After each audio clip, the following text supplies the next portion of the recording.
target so big that you can't miss me. You're compulsive. Every page I turn, I want more. I never know the next thing in sight. Desde la Biblioteca de la Universidad de Magallanes comenzamos un nuevo capítulo de Alma Mater. Y les contamos que la Universidad de Magallanes con la Pontificia Universidad Católica de Chile firmaron en diciembre de 2014 un convenio para crear el primer centro de excelencia en biomedicina de Magallanes. Se trata de un centro especializado en investigación biomédica que espera, por supuesto, convertirse en un polo de desarrollo científico en esta zona, en el cono sur americano. Ya en el transcurso de su elaboración, la alianza estratégica entre ambas casas de estudio quiso poner a disposición de la comunidad académica, de los estudiantes y también del cuerpo médico de Punta Arenas ciertas líneas de investigación que esperan convertirse en parte del trabajo de lo que va a ser este recinto científico aquí en Magallanes. El primer ciclo ya se estrenó aquí en Punta Arenas y contó con la presencia de destacados especialistas y profesionales en la biomedicina. Y precisamente estamos con uno de ellos aquí, uno de los conferencistas. Nos referimos al doctor Alfonso González, quien es médico cirujano, además es especialista en biología celular y parte del staff del Centro de Envejecimiento y Regeneración, CARE, de la Universidad Católica, quien nos pudo comentar y transmitir acerca de una de las importantes líneas de investigación que sigue este centro allá en la universidad, que es el cáncer. Don Alfonso, bienvenido, gracias por aceptar la invitación. Muchas gracias por la invitación. Bueno, comencemos por el desafío trazado entonces en investigación en esta zona austral del país, el CEBIMA. ¿Cuáles son las perspectivas y los desafíos que abre para la ciencia la proyección de este recinto aquí en Punta Arenas? Bueno, el principal desafío que aparece tan evidente es la descentralización de la actividad científica que se desarrolla en el país, ¿no? Trayendo a un grupo que ya tiene una experiencia por más de 20 años en proyectos de investigación básica y que en los últimos años se ha mirado, orientado hacia la aplicación de conocimientos en terapias o otras actividades que tienen importancia en biomedicina. Y eso no hay aquí en esta región, y entonces la primera influencia que va a haber, o el primer impacto que vamos a tener es esta de llevar algo que se hace muy fuertemente en Santiago, y una universidad importante en Santiago, a una región extrema y donde pensamos que puede haber un núcleo de surgimiento de nuevos científicos jóvenes, en realidad. La idea es que con el tiempo esto se transforme en un lugar atractivo para los jóvenes que se forman aquí en esta región y que no tengan que mirar hacia más al norte, como dicen ellos. Al norte es Valdivia, ¿no es cierto? Y que puedan quedarse acá los que tienen una orientación o un deseo de hacer investigación. Entonces esa es una primera cosa. Por otro lado, desde el punto de vista más de la ciencia, pensamos que aquí hay recursos naturales que pueden darnos ciertas sorpresas. Aquí hay una flora que es muy particular de la zona, dado las características climáticas que hay. De manera que moléculas que nosotros estamos probando allá en ciertos estudios biomédicos pueden existir en la flora de la región con ciertas características que las hagan más eficientes. Entonces vamos a analizar extractos de la flora de acá para buscar moléculas similares o mejores que las que estamos usando nosotros, ¿no? Perfecto. En ese sentido, entonces, ¿hay expectativas en torno a algún potencial farmacológico, digamos, que se pudiera aplicar y que pudiera también estar en línea con lo que es la investigación que usted lidera, que son los tratamientos contra el cáncer? Bueno, sí. Si uno toma, por ejemplo, hay una droga que se llama rapamicina, que fue descubierta en unas plantas en Rapa Nui. Y esa droga la producen afuera y nosotros no la descubrimos, estaban ahí las plantas. pensamos que eso ya no debiera seguir ocurriendo. Nosotros tenemos que analizar la flora y las moléculas que pueden estar sintetizándose estas plantas y aplicarlas no solamente en mi caso es cáncer, pero también hay otras enfermedades como Alzheimer y fibrosis que el CARE estudia muy intensamente y en las cuales ya ellos están usando productos naturales de otro origen, digamos. Entonces, hay efectivamente una posibilidad de que esto ocurra, que descubramos una molécula que es propia de la región, digamos. Claro. Pero en ese sentido, ¿hay interés entonces de sumarse a este proyecto activamente? Porque, claro, sabemos que puede abrir variadas, digamos, variados intereses en sumarse, pero en torno a lo que usted hace y lo que usted sigue, ¿hay interés de sumarse a lo que es este proyecto SEVIMA? Bueno, yo soy parte del proyecto ya SEVIMA. Del CARE. Claro, ya. yo soy parte del grupo que está organizando cómo va a funcionar esto. Vamos a tener un laboratorio acá, claro, y vamos a traer gente para iniciar con gente probablemente traída desde afuera inicialmente, pero que a la larga va a traer a la gente de acá mismo. Y yo voy a tener un laboratorio. Un laboratorio, claro. Perfecto. Don Alfonso, ¿cree que es necesario desarrollar nuevas drogas en torno al cáncer? ¿Existen tecnologías para hacerlo? ¿Cómo ve que se ha ido desarrollando ese tema? El cáncer requiere una continua búsqueda de nuevas drogas, porque no tenemos todavía, hay muchos cánceres y hay muchos momentos en que se descubre el cáncer que es tardío para las drogas y los tratamientos que se usan hoy día. Entonces, es importante buscar nuevas estrategias que complementen o que reemplacen a las que se están usando hoy día, ¿no? Y entonces, en ese sentido, esta es una enfermedad que todavía sigue siendo un problema de salud pública. Hay mucha gente en el mundo que fallece de cáncer. Es una enfermedad devastadora no solamente para el paciente, sino que también para la familia. Y nosotros, aplicando los conocimientos del área de la biología celular, tenemos una estrategia nueva que se puede desarrollar. Ahora, la limitante principal no es tanto el conocimiento científico o lo que nosotros podemos crear como nuevos conceptos o teorías para atacar el cáncer, sino que es el financiamiento. Porque hay ciertas partes de esto que tiene que financiarlo gente, empresas, más bien, pues son ya grandes sumas de dinero para, por ejemplo, los estudios de toxicología o ir a una fase 1. Estamos hablando de millones de dólares. Y eso es una cosa que en el país no está madura, no hay inversionistas de ese tipo acá como lo hay afuera, digamos. Entonces uno tiene que ir a buscar farmacéuticas grandes afuera que se interesen por nuestros productos. Y ahí ese es el desafío, porque se van a interesar cuando uno les presente algo ya bastante estructurado, con grandes potencialidades de éxito, y para llegar a eso, en realidad, las inversiones que se necesitan son bastante grandes. Ahora, eso es uno de los aspectos de lo que es hacer investigación en nuestro país.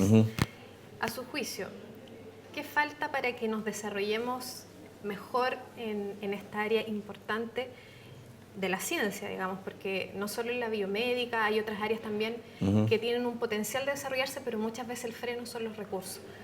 ¿Qué falta? Bueno, eso mismo que dice usted, recursos. Apoyo estatal, apoyo, financiamiento, ha ido más mejorando, proyectos. claro, ha ido mejorando mucho en los últimos 10 años la posibilidad de reunir gente con experiencia y que formen grupos y que concentren entonces el saber en una cierta disciplina. Pero hay mucha gente que podría hacer eso todavía que queda sin el financiamiento. Hay pocos centros de esto como el CARE, por ejemplo, hay pocos y hay muchos investigadores que podrían tenerlo, ¿ya? Chile sigue invirtiendo muy poco de su Producto Bruto, ¿no es cierto?, en investigación, creo que es el 0,4%. Así que esa es una parte. Y por otra parte, se necesitan también inversiones privadas. Es decir, el desarrollo de la ciencia y tecnología en otros países no solamente lo hace el Estado, sino que con también inversionistas privados, que por un lado pueden obtener beneficios económicos también. Si una droga del cáncer, por ejemplo, vende Claro. billones de dólares al año. Y por otro lado, también se puede hacer como donaciones y hay muchas formas de aportar, pero tiene que aumentar eso.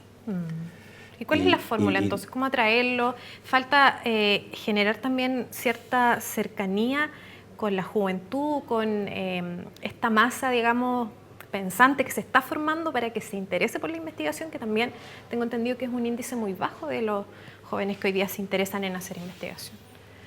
Es un índice bajo y es un país pequeño en términos poblacionales. Yo creo que más o menos el porcentaje Ya. puede ser lo mismo que aparece en otros países, pero son pocos. Entonces, bueno, la pregunta es difícil, porque la gente sabe este problema hace mucho claro. tiempo, y si no se ha invertido más es porque no hay más dinero disponible respecto de otros problemas que aparecen como más urgentes. Y por otro lado hay este aspecto cultural en la empresa privada que debe cambiar en el sentido de poner más impulso a la ciencia, digamos. Pero eso, hay mucha gente que está más interesada ahora que hace unos años atrás. O sea, ahí se ve que va progresando el asunto, pero también se ve que necesitamos bastante más tiempo. Porque todo el mundo ve cuál es el impacto de la ciencia en los países desarrollados. Todo el mundo sabe que tiene que invertir más en ciencia, qué sé yo. Entonces, ¿por qué no se ha producido el fenómeno acá en Chile? Y lo planteo un poco en el sentido de que somos un país rico en biodiversidad, rico en recursos naturales, como lo planteábamos. Entonces, era un poco algo que se estaba perdiendo y que en definitiva ahora se viene a relevar con este centro. Esa era la relación que quería hacer, en definitiva. Yeah. Y hay un poco la reflexión también suya como investigador, digamos. Así es, deben proliferar más centros de este tipo y con este mismo impulso de ir a establecerse en distintas regiones. También necesitamos incorporar al resto del país a un solo proyecto, digamos, Claro. de desarrollo cultural, social e intelectual que trae la ciencia. Porque en el plano internacional, y no sé si usted tiene, me imagino que sí, experiencias en el extranjero, Chile ha estado a la altura efectivamente de lo que es esta investigación, por lo menos en biomedicina, dada la experiencia que tiene el CARE y dada la experiencia que también ha desarrollado la Universidad Católica en torno a este tema. Bueno, sí, no es un problema de la capacidad de los investigadores el asunto. Si uno le pone los recursos con que nosotros trabajamos, lo lleva y lo extiende a que trabajaran así en Estados Unidos, por ejemplo, tendríamos el mismo efecto, digamos, son pares y la diferencia está en los recursos que tenemos, en la tecnología que va cambiando muy rápidamente, que nosotros cuando adquirimos ciertas maquinarias ya en pocos años pasan a estar obsoletas, y en cambio los laboratorios que son colaboradores nuestros o competidores nuestros afuera tienen mucho más recursos y más gente preparada, además en otros niveles. Nosotros en general trabajamos acá con estudiantes de pregrado que hacen primero sus tesis de bioquímica, biología, y luego doctorado, y tenemos pocos postdoctorados. Una vez que hacen el doctorado acá, van a hacer su postdoctorado afuera. Entonces afuera también nuestros competidores o colaboradores reciben gente que ya está mucho más preparada, digamos, ¿no? Y ese es otro elemento también que se nota, digamos, en el desarrollo. Pero de términos de idea y de potencial y de datos que se pueden trasladar a aplicaciones diversas, nosotros estamos a la par, digamos. Es alentador el panorama, entonces. No sé si es alentador, si usted dice que hay posibilidades, bueno, pero si no se llevan a cabo una droga, lo que les contaba hoy día en el seminario usted puede tener una droga que funcione, lo muestra en animales y da la impresión de que es poco tóxica y se ha utilizado en humanos anteriormente, en otras enfermedades, entonces se podría desarrollar. Pero si nadie compra la tecnología, esa droga no va a existir, nunca va a estar disponible para los pacientes, aunque sea buena, digamos. Tiene que haber una empresa que se interese en el desarrollo de esa droga. Claro, ese es el gran desafío, como usted lo Porque plantea, ¿cierto? eso son sumas de dinero que nosotros no podemos manejar acá. Claro. Bien, ahora, ¿qué lo llevó qué lo motivó en realidad a llevar a cabo esta línea de investigación? Las cifras respecto a esta enfermedad o la prevalencia del cáncer lo motivaron, digamos, a desarrollar mayor investigación y poner también mayores proyectos en torno a este tema. Que viene hace muchos años, además. Sí, la motivación verdadera, en este caso, surge de los nuevos proyectos que aparecieron, que era una exigencia, la aplicación de conocimiento básico a enfermedades, en el caso nuestro. Nosotros éramos un grupo de biólogos celulares que hemos trabajado en los proyectos anteriores que teníamos Centro Fondap y Milenio, fundamentalmente en ciencia básica. Y luego aparecieron estos proyectos basales con que se nutre el CARE, donde una parte del proyecto debía ser esta aplicación del conocimiento. Entonces empezamos a buscar elementos que pudieran aplicarse. Ya. Y ahí entonces, ciertamente en enfermedades que no tuvieran hoy día una cura, como Alzheimer, fibrosis, cáncer, se tratan en algunos casos con muy malos resultados, pero no hay una cura, como usted cura, por ejemplo, una infección. Se toma un antibiótico y se curó. Así que, pero la motivación esencialmente fue impulsada, digamos, apareció impulsada por las exigencias de los nuevos proyectos. Así que eso es bueno, digamos. Claro. Claro. Un impulso también en la investigación. Sí. Bueno, ¿qué mecanismo es el que hoy día nos aproxima a un tratamiento menos invasivo y menos tóxico de lo que hoy día conocemos en el cáncer, según su estudio? Bueno, hace muchos años, ya más de 10, 15 años, que se está elaborando sobre el concepto de una terapia en cáncer, una terapia dirigida, para contrastarla con las quimioterapias tienden matan células cancerosas, pero también células normales.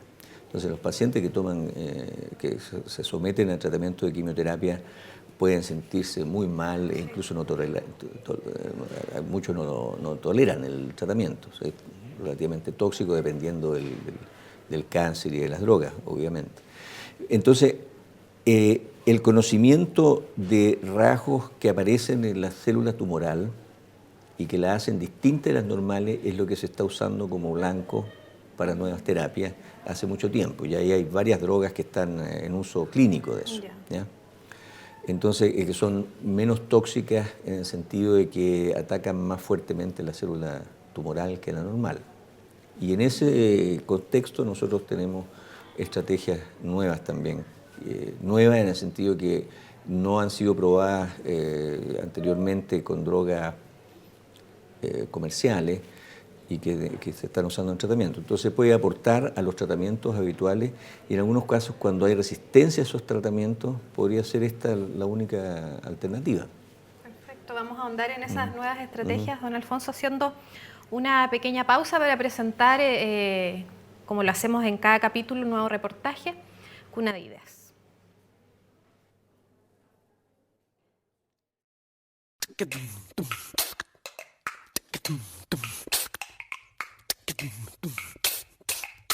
One, two, get down.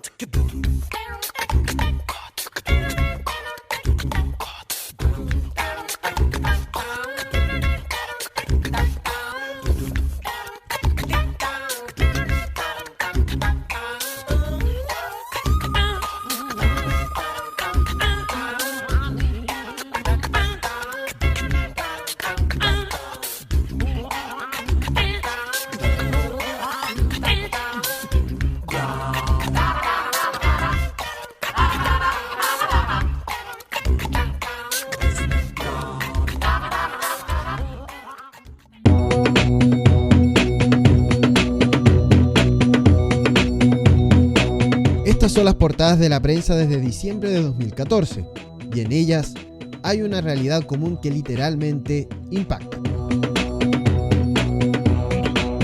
Punta Arenas tiene uno de los índices de accidentes automovilísticos más altos del país. Atropellos fatales, choques múltiples, colisiones contra postes y casas, percances donde varios elementos se conjugan. La gente hoy día con las nuevas tecnologías va más pendiente del celular, de contestar el WhatsApp, etc. Y eso desatiende la conducción y es tan peligroso como un conductor que circula bajo los efectos del alcohol. La persona que tiene un severo problema visual y que deja los anteojos ópticos de lado y se pone lentes oscuros de sol para manejar, es un riesgo porque parado en una intersección va a haber un vehículo mucho más lejos de lo que realmente viene. Desempañar los vidrios con los sistemas de aire que trae el vehículo, limpiarlos adecuadamente, sobre todo en una zona donde oscurece temprano, amanece tarde en invierno, y ese tipo de cosas son un caldo de cultivo para cualquier accidente de tránsito. ¿Manejamos mal los magallánicos? ¿Sabemos las leyes del tránsito? Erwin Orellana es capitán del CIAT de Carabineros y gracias a un convenio entre dicha institución y la Universidad de Magallanes realiza su tesis en la carrera de Ingeniería en Prevención de Riesgos. Su tema precisamente son los accidentes de tránsito en la región.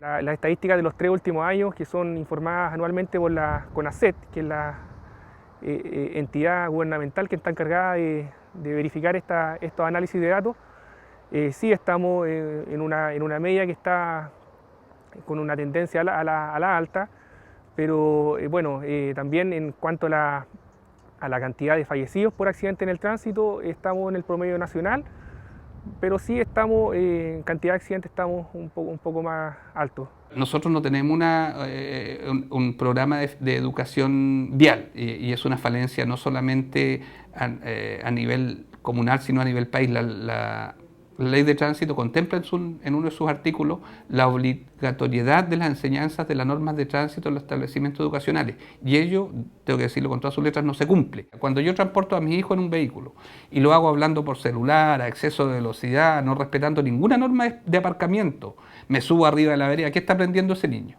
Que esa es la conducta normal y seguramente la va a imitar.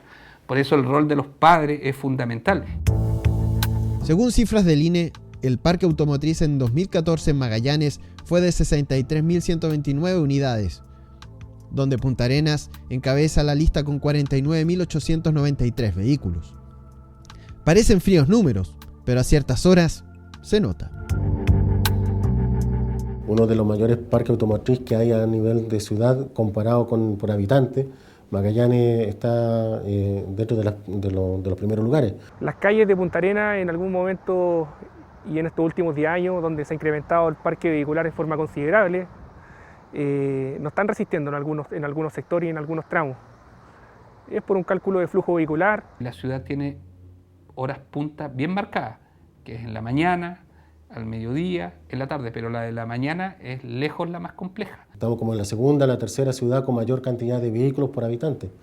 Se habla alrededor de 58.000 vehículos que se ha cerrado el parque, en este caso en el último año, sin contemplar la cantidad de personas que han sacado permisos de circulación en otras comunas, como Río Verde, en otros sectores. O sea, podríamos llegar fácilmente a los 60.000 vehículos. En una ciudad donde viven un poco más de 100.000 personas, si realizamos los cálculos, sería un vehículo por cada 2 personas o 3 personas. Una imagen que hace algunos años solo veíamos por las noticias del norte del país. Hoy ocurre de lunes a viernes en Punta Arenas. Calles atochadas de autos y tacos de varias cuadras. Según la sección de investigación de accidentes en el tránsito CIAT de Carabineros, un 95% de los percances en las vías de la ciudad corresponden a negligencia, impericia o imprudencia de los conductores o de los peatones. Durante el 2014, 19 personas fallecieron por accidentes de tránsito en Magallanes y en el 2015 ya van 5.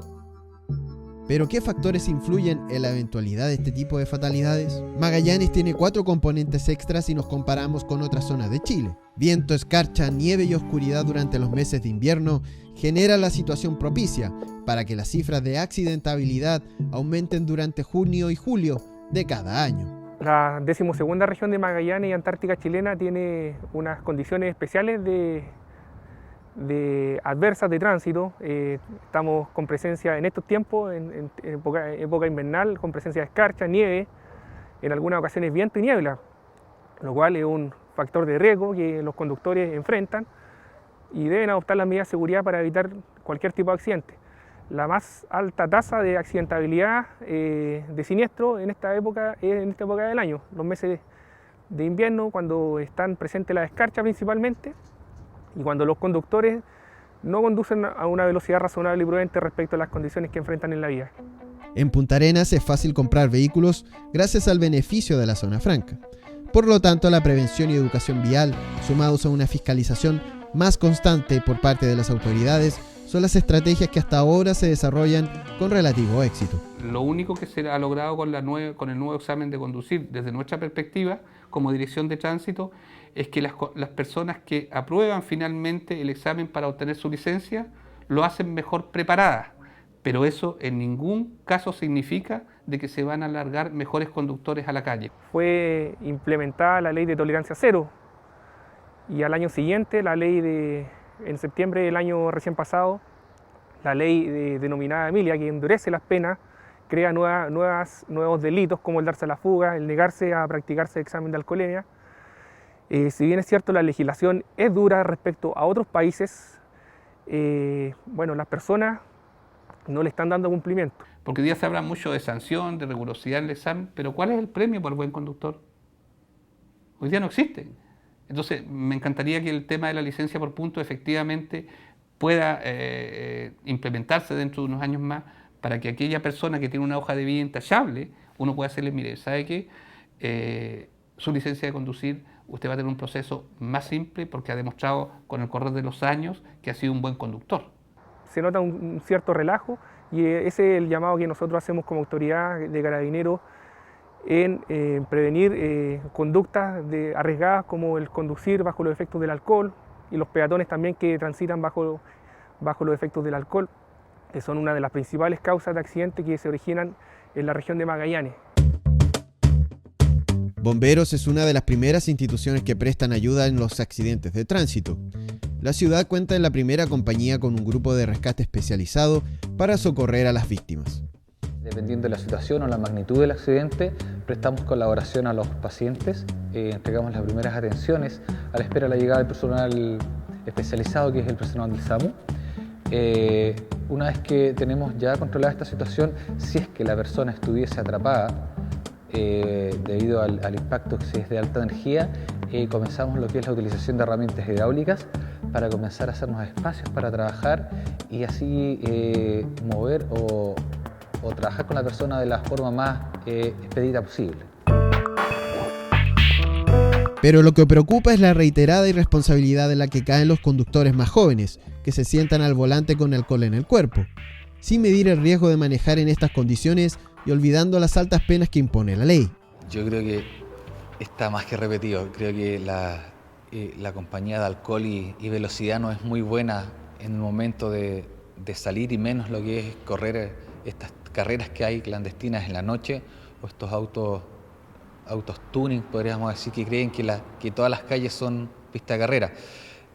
No echándole la culpa a ellos, pero en general son, como te dije, jóvenes que son los que están involucrados en accidentes, y en un 80% podría decir que es presencia de alcohol. El llamado a las personas, a los conductores y principalmente a los usuarios de la vía, que son los peatones y los pasajeros, al autocuidado, principalmente a adoptar las medidas de seguridad, principalmente en esta época del año, donde las condiciones no son adversas, no son amigables, donde los peatones en algunas ocasiones caen producto de la escarcha, donde los vehículos se roncean, provocan colisiones, provocan choques.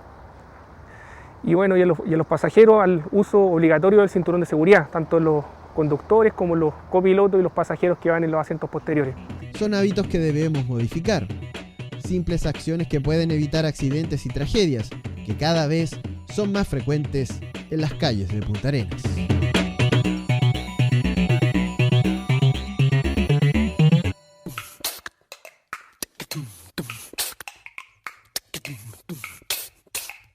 One, two, get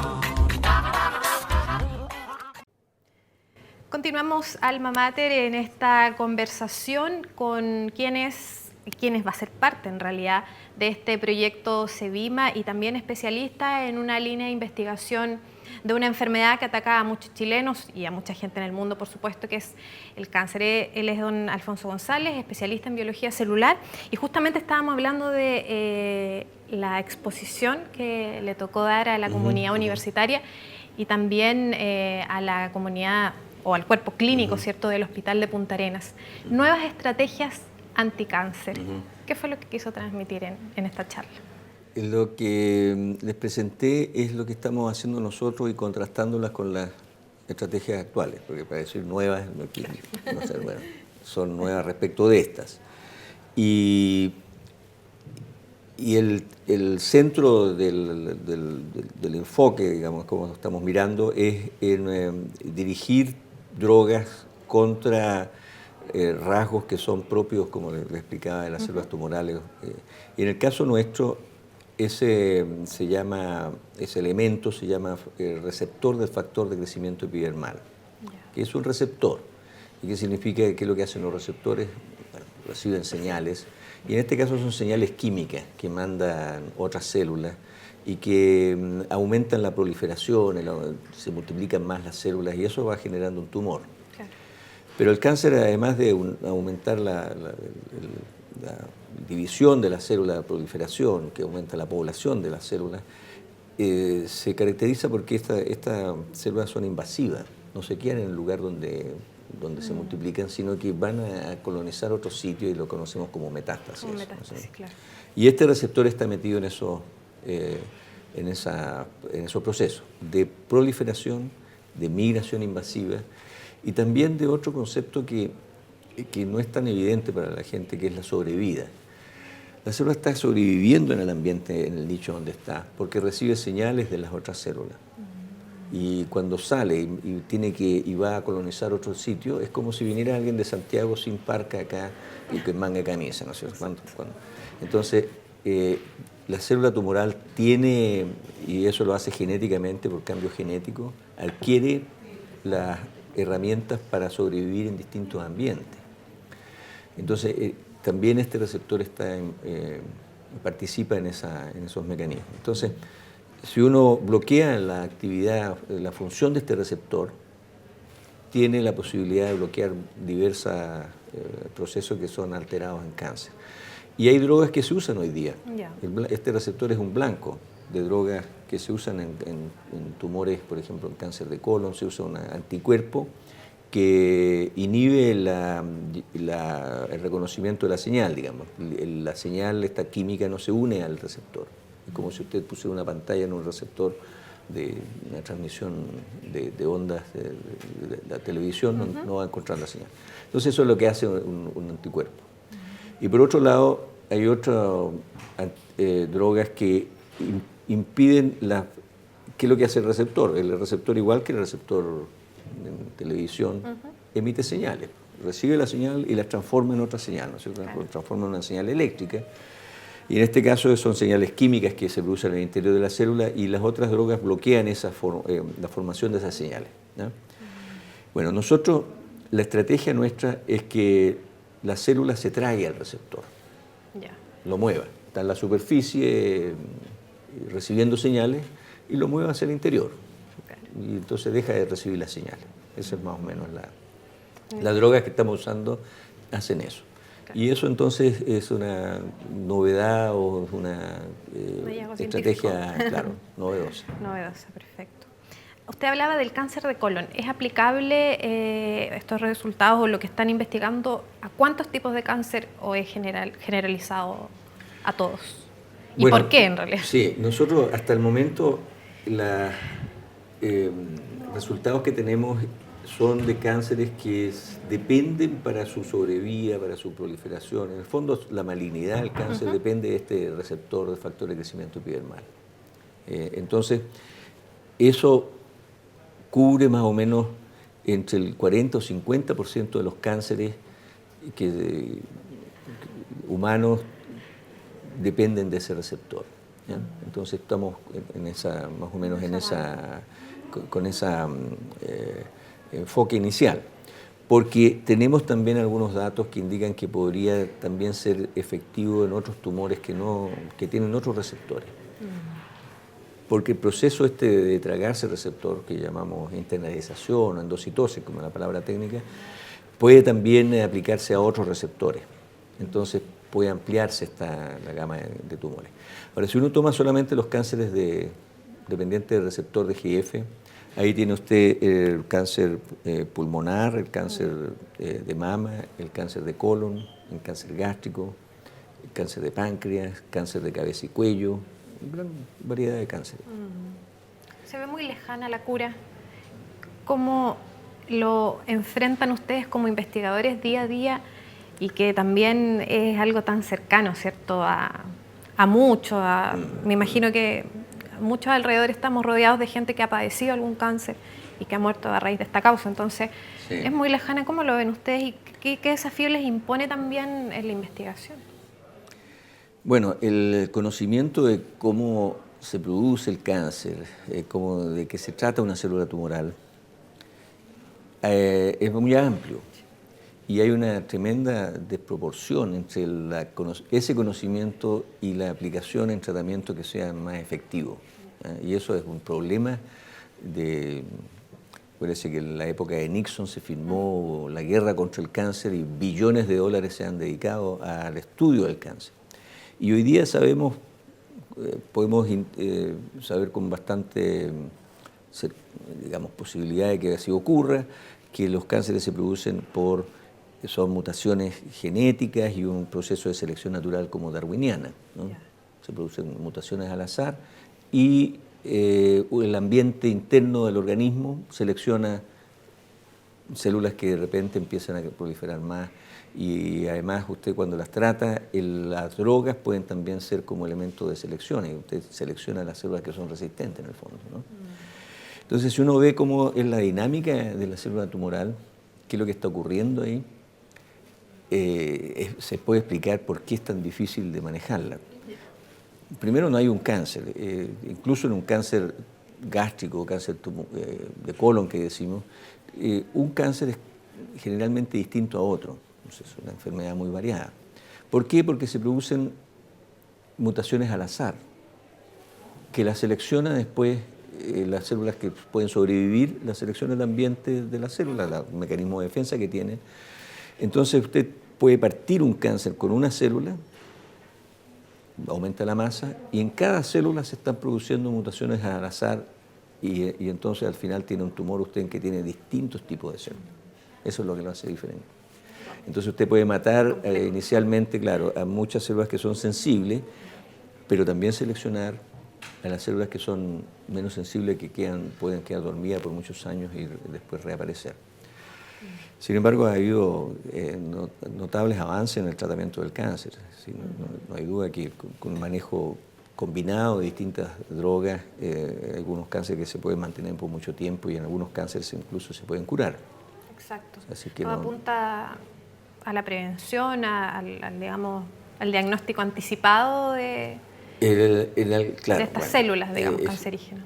Usted tiene, desde el punto de vista de la prevención, está claro que hay factores ambientales que promueven o facilitan la aparición de un cáncer, y lo conocemos el cigarrillo, ¿no es cierto? Sí. Y la luz ultravioleta, y eso es algo que ha cambiado bastante, ¿no? Hay leyes hoy día que prohíben fumar en cualquier lugar y constantemente le están diciendo a uno que se ponga protector o ropa protectora de la luz ultravioleta. Y en los casos, en los tumores donde se puede hacer un análisis relativamente poco invasivo, la gente se le dice que se hagan una colonoscopía de cierta edad para cierta etapa de la vida, o que se chequee la próstata de cierta edad. Entonces, eso va facilitando la posibilidad de detectar cánceres muy al inicio y eso tienen francamente mejor pronóstico. Y como usted lo decía, el panorama es complejo y también distinto Claro, cómo se manifiesta el en cáncer. muchos cánceres la manifestación aparece cuando ya usted tiene bastante avanzado. Claro. Ahora, hay unos más invasivos que otros. Bueno, la pregunta tiene cajón, pero sé que es así, pero ¿por qué es así? Porque hay unos cánceres que son más agresivos, que se manifiestan más de una forma en que la persona sufre más o siente mayor dolor, aunque se esté tratando, aunque esté en quimioterapia. ¿Por qué sucede eso? ¿O es parte del órgano en el que se manifiesta? No solamente del órgano, sino que depende de los genes que se alteren. Ya. Hay genes que cuando se alteran, los llamamos oncogenes porque producen cáncer, de oncología, digamos. Entonces, depende de las mutaciones que tenga, usted puede tener un cáncer más agresivo que otro. Hay genes, por ejemplo, se llama la proteína P53, que es una proteína que se conoce como anticancerosa. Entonces usted puede tener muchas mutaciones que van promoviendo el desarrollo tumoral, pero si está esa proteína intacta va a ir evitando que se desarrolle el cáncer. Porque detecta daño en el DNA, en el material genético, y la célula cuando se va a dividir y hay ese daño, esta proteína frena la división. Entonces es un guardián del genoma, se llama. Pero si el gen, en una de esas mutaciones, ese gen de esa proteína, altera la proteína, entonces ya no hay, ese guardián se pierde y usted tiene un desenlace de muchas mutaciones que se van a ir acumulando. Y eso hace que un tumor puede ser, porque tiene alteraciones que son muy malignas, versus el mismo tumor, el mismo origen, digamos, tumoral, y en otras mutaciones que no son tan malignas, que tenga distinto comportamiento, que responda a la droga o que no responda a la droga, por ejemplo. ¿Se fijan? Los patólogos pueden reconocer ciertas moléculas que si están presentes y hay mutaciones en ella, dice, más vale no dar ese tratamiento porque no va a resultar, no es sensible si tiene esas mutaciones. En cambio, en otros casos dice, si está esta proteína en el cáncer de mama, por ejemplo, hay una proteína que se llama ERP2, y si está esa, entonces se le da el anticuerpo y tiene muy buen resultado. Entonces, eso es lo que se llama la personalización del tratamiento, en que sería el ideal. A cada paciente, con marcadores de sensibilidad, se le pueden ir ajustando los tratamientos. Claro, pero la fuente de la diversidad es la fuente de los genes que se alteran, que como le digo es al azar, entonces usted va a tener distintos cánceres. Se dan que se alteran ciertos genes más frecuentemente en ciertos cánceres, eso sí. Entonces usted lo va a tener más agresivo, más maligno.